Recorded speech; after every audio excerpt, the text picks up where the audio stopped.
तकबीर। अब एक और नारा लगाना है, वो किसानों तक जाना। हम लड़ रहे मोदी के खिलाफ।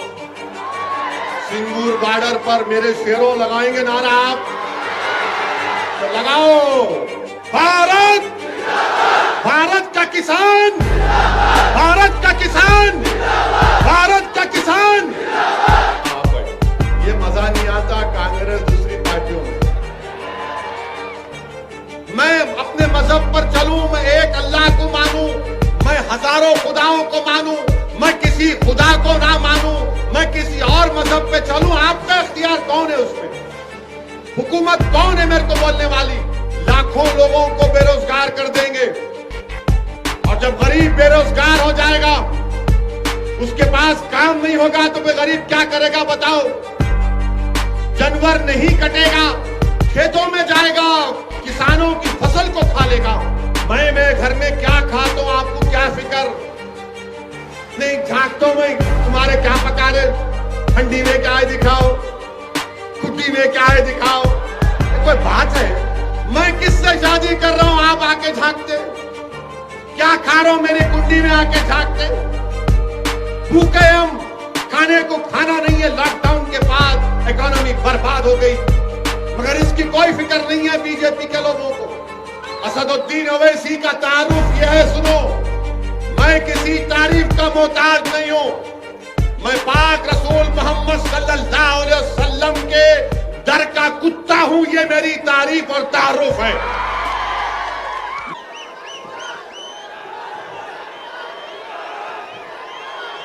जो इख्तिदार की कुर्सियों पर बैठकर भारत में हिंदू और मुसलमानों की नफरत पैदा कर रहे, ये गांधी के मानने वाले नहीं, ये अंबेडकर के संविधान के मानने वाले नहीं, ये नेताजी सुभाष चंद्र बोस की कुर्बानियों को मानने वाले नहीं, ये जौहर बरादरान और मौलाना अबुल कलाम आजाद की कुर्बानियों को मानने वाले नहीं, ये गोडसे के जानशीन है। और ये तमाम गोडसे के जानशीनों ने ही, ये तमाम गोडसे के जानशीनों ने ही दिल्ली की सड़कों पर सिखों का कत्लेआम किया। ये तमाम गोडसे के जानशीनों ने ही भारत की सरजमीन में हिंदू और मुसलमानों में फसाद करवाया। ये तमाम गोडसे के जानशीन हैं जिन्होंने 6 दिसंबर को बाबरी मस्जिद शहीद की। ये तमाम गोडसे के जानशीन हैं जिन्होंने आसाम में नल्ली का मैसेकर किया। ये तमाम गोडसे के जानशीन हैं जिन्होंने मुरादाबाद में फसाद किया। हर जगह पर अगर देखा जाए तो गोडसे के चाहने वाले हैं, क्योंकि गांधी का जो चाहने वाला है, यकीनन गांधी हिंदू थे, अपने मजहब पर चलते थे, राम को बड़ा मानने वाले थे, मगर गांधी जिस मोहब्बत और अकीदे से राम को मानते थे, ये आज मौजूदा दौर के गोडसे राम के नाम पर मुल्क में नफरत पैदा करना चाहते हैं। जो कुछ लाल किले में हुआ वो शेमफुल डे था।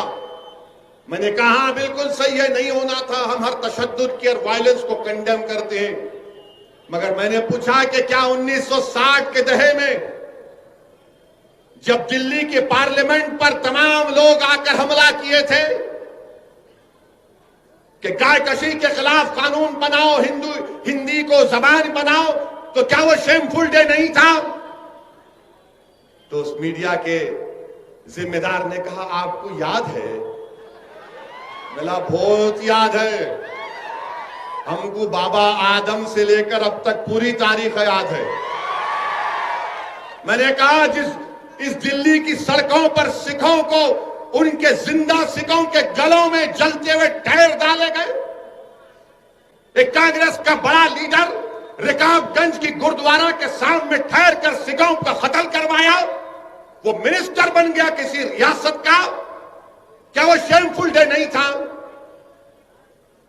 बाबरी मस्जिद को शहीद करना शेमफुल डे नहीं था, जिसको सुप्रीम कोर्ट ने कह दिया शेमफुल डे था। मैं आपके पास इसलिए आया हूं कि आपके सफों से किसी को यहां पर आप ही अपना एक कायद बनाइए, अपना लीडर बनाइए, जो कर्नाटका के असेंबली में जाकर बेबाक तरीके से आपके मसाइल की तर्जुमानी कर सके।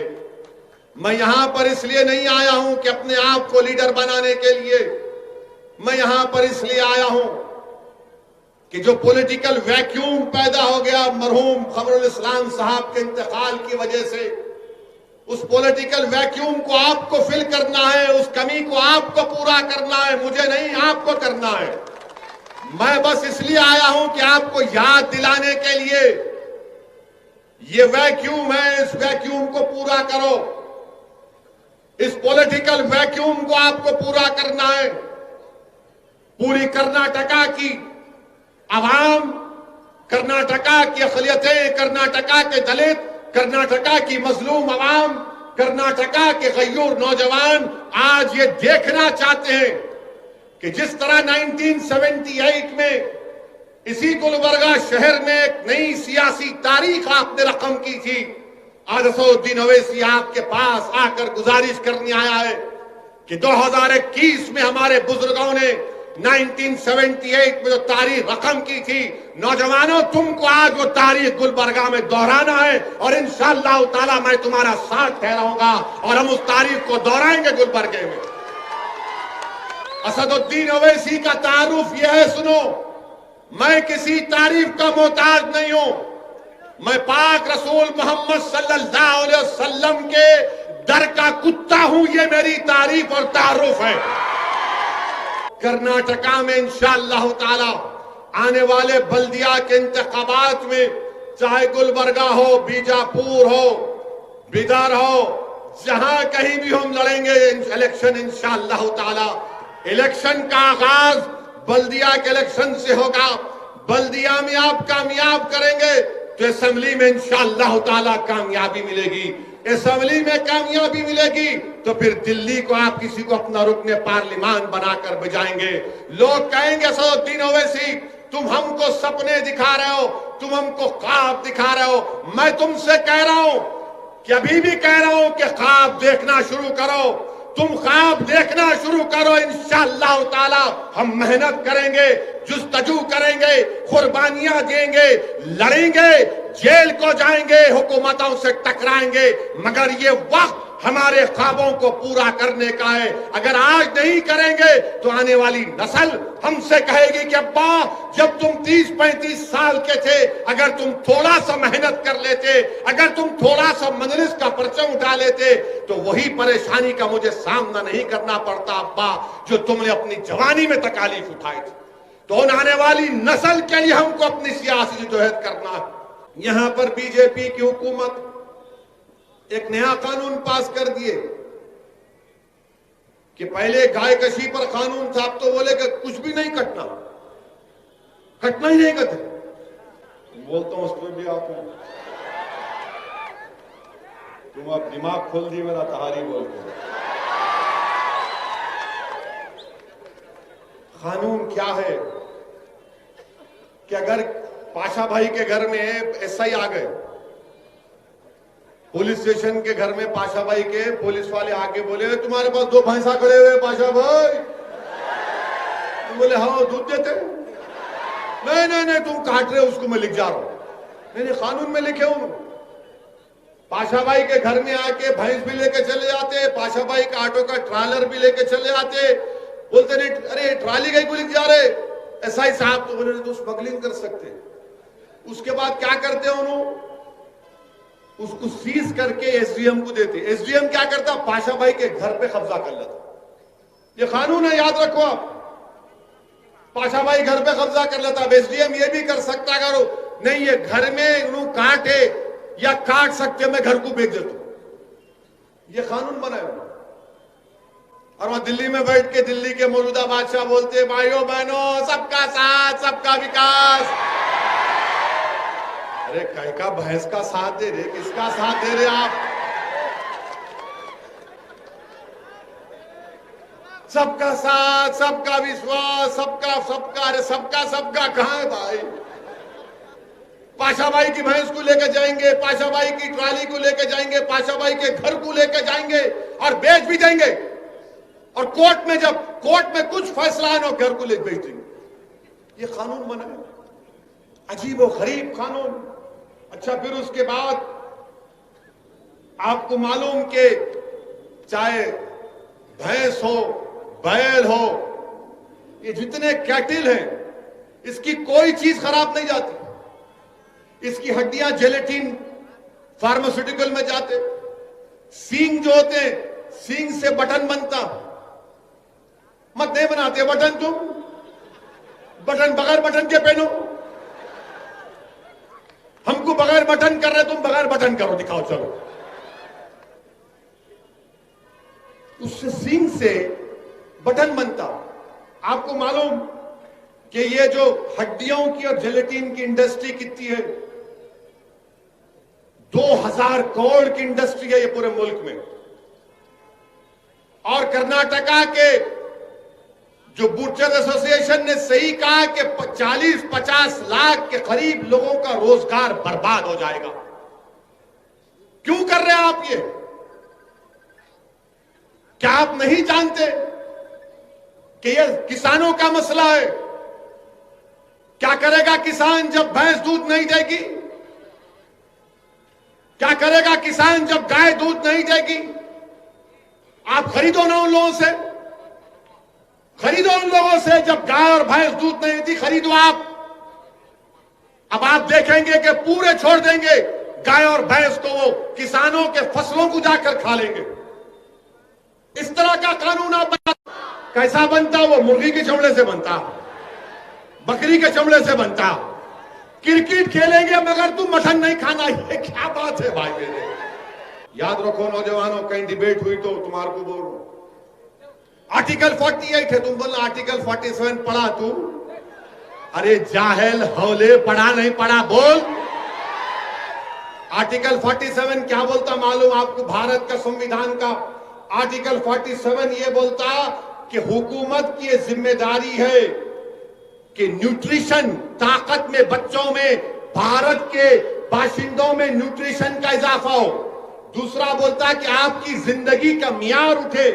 तीसरा ये बोलता कि लोगों की सेहत अच्छी हो। और चौथा आर्टिकल 47 ये बोलता कि साइंटिफिक टेम्परामेंट पैदा हो। आर्टिकल 47 में न्यूट्रिशन। अच्छा आप देखो बाप, कर्नाटका में नेशनल फैमिली हेल्थ सर्वे का चौथा राउंड हुआ। उन्होंने क्या कहा कि शेड्यूल ट्राइब, शेड्यूल कास्ट के खास तौर से इसमें 39% बच्चे स्टंटेड हैं, यानी जो उनका हाइट होना उससे कम होता। आप बताओ कि गरीबों के, शेड्यूल कास्ट के, शेड्यूल ट्राइब के बच्चों का जो स्टंटेड ग्रोथ है 37%। और अंडर नरिश, यानी उनका वजन जो उम्र में रहना नहीं होता वो कितने, 40%। और एनीमिया, जिस्म में खून नहीं है, 56% कर्नाटका में ऐसे बच्चे जो 6 साल की उम्र को पहुंचे तक एनीमिक होते। अब आप क्या कर रहे हैं इन लोगों? अच्छा आपको मालूम, अगर आप बड़े का कलेजी खा लिए, बड़े की खाए कलेजी का खाए ना, कितने लोग खाए? हाथ उठाओ। या नहीं खाए? शर्मानो को खाए तो खाए, कोई चुन नहीं है। आपको मालूम एक कलेजी अगर आप खाए तो 1.5 किलो दाल से ज्यादा उस कलेजी में ताकत होती। मैं ये नहीं बोल रहा हूं दाल नहीं खाना, मैं तो बहुत मजे से खाता हूं दाल को। वो इसलिए कि ये साइंटिस्ट ने कह दिया कि कलेजी खाने से iron, zinc, vitamin A, B12, calcium का उसमें बहुत ज्यादा होता। अच्छा मैं हमारे सलीम साहब को बोला था गुलबर्गे में जब दाल की कीमत तो मालूम कर लो। चना दाल 180 रुपए किलो, माशाल्लाह सही है मिर्ची से। मूंग दाल 90 रुपए किलो, मसूरी की दाल वो भी 90, तूर दाल 105 रुपये और बड़े की कीमत 280 रुपये। 280 कलेजी ला के पका के खा तो गरीब टन टनाटन दौड़ता होने। गरीब का फायदा होना ना, गरीब का फायदा नहीं होना। मोदी जी बोले नहीं तुम 180 की चना दाल खा रहे, कहां से लाएंगा आप? 15 लाख के 15 पैसे नहीं दिए। अगर 15 लाख देते तो बोलता वही खाता, वो भी नहीं दिया। ये साइंस है, मेरा बोलने का तरीका समझाने के लिए बोल रहा हूं, मगर ये साइंस है। और ये बोल रहे कानून बना रहे आप, हमारे चीफ मिनिस्टर कर्नाटका। अच्छा, फिर आप ये भी देख लो, भारत में कितने लोग गोश्त का बीफ खाते, बीफ और बफलो। 2011 का सेंसस है, 8.35 करोड़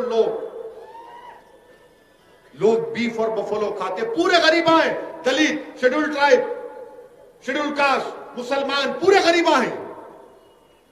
कोई बकरे का गोश्त नहीं खा सकता। अपने बच्चों को ताकत दिला, जो लेबर काम करता, एक टाइम का खाना खाता। आप भूखा रख रहे पूरे देश में, पूरा देश गरीबों से भूखा है। आप बोलते मैं डाला ना पैसे, अरे कहां डाले भाई। मेरे अजीज दोस्तों और बुजुर्गों, अच्छा ये लोग बार बार बोलते नहीं ये खाली ओवैसी बोलता, बड़ा बड़ा कल्याणी बिरयानी।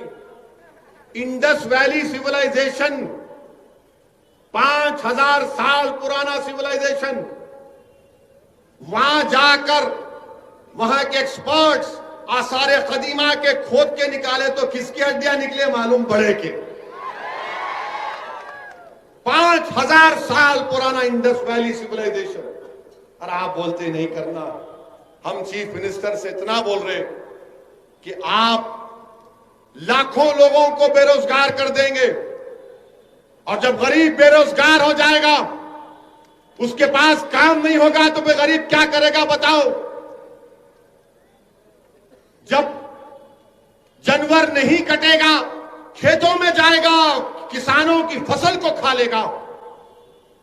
आप खरीदो ना भाई, फिर आप वो भी नहीं ना, कानून बना दिए। अरे प्राइवेसी का सुप्रीम कोर्ट का जजमेंट है, मैं अपने घर में बैठ के क्या खाता हूं, आपको क्या शौक है उसमें झांकने का। हर बुट्टी में झांकते, मुंडी घुसाते अपनी, क्या है इसमें क्या है, इसमें क्या है। अरे कई को मुंडी घुसाते हैं उसमें। मैं घर में क्या खाता हूं, आपको क्या फिक्र नहीं। झांकता हूं मैं, तुम्हारे क्या पका रहे, हंडी में क्या है दिखाओ, खुट्टी में क्या है दिखाओ। कोई बात है। एक नया कानून बना दिया उन्होंने, टाइम है ना, 15 मिनट है। उत्तर खत्म कर दो तुम, नहीं तो योगी आदित्यनाथ बोलेंगे मेरे पे नहीं बोले, बोलेंगे पाशा, सब पे बोलेंगे। हम नहीं बोले तो कौन बोलता ही नहीं आजकल। नहीं गूंगे नहीं है, हमारी तकरीर यूट्यूब पे सुन के बोलते वाह क्या बोले, कतर लो। उत्तर प्रदेश में एक कानून बनाए, वही कानून यहां पे चीफ मिनिस्टर बनाते बोल रहे। क्या कानून है मालूम आपको? मजहब तब्दीली का कानून। अब आप पेट पकड़ के हंसीगे, देखो अभी बात में। अच्छा, कानून कैसा कानून है सुनो आप। कानून ये बोल रहा है कि अगर इज्तिमाई तौर पर कोई अपना मजहब तब्दील कर लिए तो उस पर यह कानून लागू होगा, पकड़े जाएंगे। अच्छा, इज्तिमाई माने कम से कम 30-40 तो होना ना, ओनली टूर है तो भी कानून लागू होता है। 2 भी कबूल करे तो मास कन्वर्शन। अरे पाशा, तेरे को अंग्रेजी कौन सिखाए रे कानून बनाने वाले को? 2 लोगों का मास कन्वर्शन होता, 2 लोगों की शादी होती। अच्छा, फिर इनका सेक्शन 2(1) क्या बोल रहा? अगर मैं आज तकरीर करा इस्लाम के बारे में और इसमें से कोई शख्स बोला कि भाई तुमने इस्लाम को बेहतरीन तरीके से बताया, मैं अशहदु अल्ला इलाहा इल्लल्लाह व अशहदु अन्ना मुहम्मद रसूलुल्लाह पढ़ता हूं, वो कानून क्या बोल रहा? नहीं, इनू करे, इन पर भी केस बुक करो। नहीं, कन्वर्टर कहते। मैं कन्वर्टर, गाड़ी का कंडक्टर कन्वर्टर है ये। मैं कन्वर्टर, मेरी बात सुन के अगर कोई दीन कबूल कर लिया उस पे भी केस लगाएंगे। और फिर आप क्या बोल रहे हो उस कानून में? कानून में क्या बोल रहे कि एडिंग एबेटिंग का सेक्शन 2(1) और उसके बाद, अच्छा इसमें हैरत अंगेज बात देखो आप, सेक्शन 4 में अगर एक मियां बीवी किसी बच्चे को गोद ले लिए, बच्चा जाके कंप्लेन दे सकता है मेरे अम्मा अब्बा मजहब तब्दील कर लिए, केस बुक करो। नहीं, हंसने का नहीं है, वो दिमाग वाले वो लोग, वो पूरा फर्स्ट फ्लोर खाली खाली खाली खाली। और फिर ये भी बोलते कि रोड चलता आदमी जाके कंप्लेन कर सकता, मैं बदल दिए मजहब इनू, कैसा मालूम तेरे को? नहीं, मैं रोड चल रहा था देखा, केस बुक कर दो इसको। वो कानून में डाल दिए, सेक्शन बोल रहा हूं आपको 83।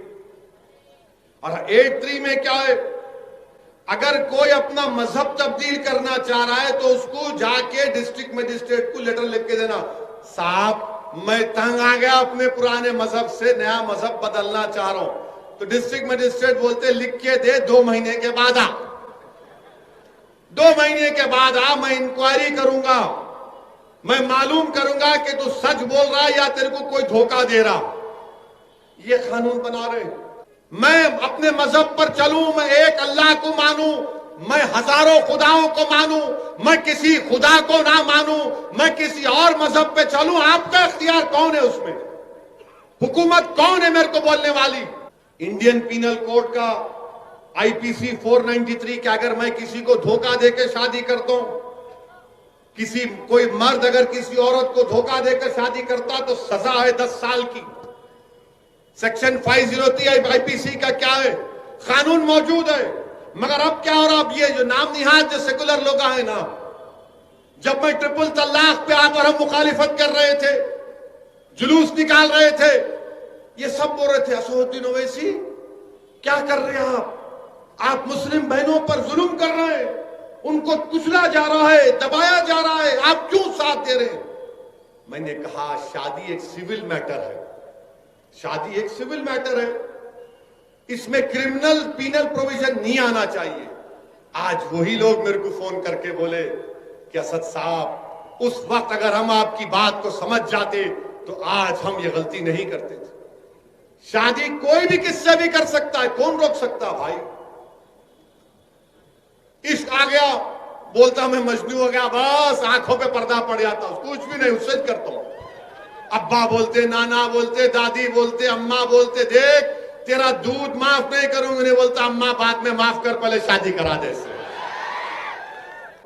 इनका कानून ये। अच्छा, आप कानपुर में एक एसआईटी बनाई गई, जो कानपुर की एसआईटी ने 14 केसेस में इंक्वायरी करके कहा कि ना फॉरेन फंडिंग हुई, ना किसी पर जोर जबरदस्ती करके मुसलमानों ने शादी की। कर्नाटका की सीआईडी 2009 में केस हुआ था बड़ा मशहूर, कि कर्नाटका की हमारी हिंदू बहन केरला के एक मुस्लिम बच्चे से शादी करी, कर्नाटका की सीआईडी ने कहा कि कोई दमी नहीं है। हदिया का केस सुप्रीम कोर्ट तक चला गया। आप बताइए मुल्क कहां जा रहा है? मैं किससे शादी कर रहा हूं, आप आके झांकते? क्या खा रहा हूं मेरी कुंडी में आके झांकते? भूखे हम, खाने को खाना नहीं है, लॉकडाउन के बाद इकोनॉमी बर्बाद हो गई, मगर इसकी कोई फिक्र नहीं है बीजेपी के लोगों को। मेरे अजीज दोस्तों और बुजुर्गों, आज आप देखते हैं कि हमारा किसान जो आपको हमको खाना खिलाता है, उस पर लाठियां बरसाई जा रही हैं, उसको मारा जा रहा है, उनके सरों को फोड़ दिया जा रहा है। मैं गुलबर्गा की इस मुबारक सरजमीन से सिंगूर के किसानों को पैगाम दे रहा हूं कि हम आपके साथ हैं। यह आपकी लड़ाई नहीं है, हमारे किसान भाई और बहनों, हम आपके साथ हैं, आप लड़िए। और एक बात मालूम हो गई, याद रखो मेरी इस बात को, नरेंद्र मोदी पार्लियामेंट में इतनी बड़ी उनकी मेजॉरिटी है, 300 के करीब उनके एमपी, 300 से ज्यादा है, पार्लियामेंट में सुनने तैयार नहीं है। नहीं, मैं बोल दिया कानून बना दो, मैं वक्त का बादशाह हूं, मेरा फरमान जारी हो गया। याद रखो, अगर इख्तियार के नशे में, गुरूर में डूबकर तुम इस तरह के कानून बनाओगे तो भारत की जनता के पास अब कोई रास्ता नहीं बचा सिवाय रोड पे निकलने के, सिवाय पुरअमन एहतजाज करने के। आप और हमने CAA के खिलाफ एहतजाज किया, सारी दुनिया ने, सारे मुल्क के लोगों ने उसका नोट किया। हमने शाहीन बाग किया, मुल्क के कोने कोने में हमारी माँ और बहनों ने निकलकर CAA के कानून के खिलाफ की आवाज उठाई, दुनिया ने देखा। मेरे अजीज दोस्तों और बुजुर्गों, याद रखो, एहतजाज सियासत का एक बहुत बड़ा हिस्सा है। अगर तुम सिर्फ जलसों में सुनकर, नारे लगाकर, आंख में आंसू लाकर अपने घर को चले जाओगे और फिर उस पैगाम पर अमल नहीं करोगे तो कुछ हासिल होने वाला नहीं है। याद रखो, हम तमाम मोहम्मद मुस्तफा सल्लल्लाहु अलैहि वसल्लम के उम्मती हैं। हमारे लिए अल्लाह काफी है, हमारे लिए अल्लाह काफी है।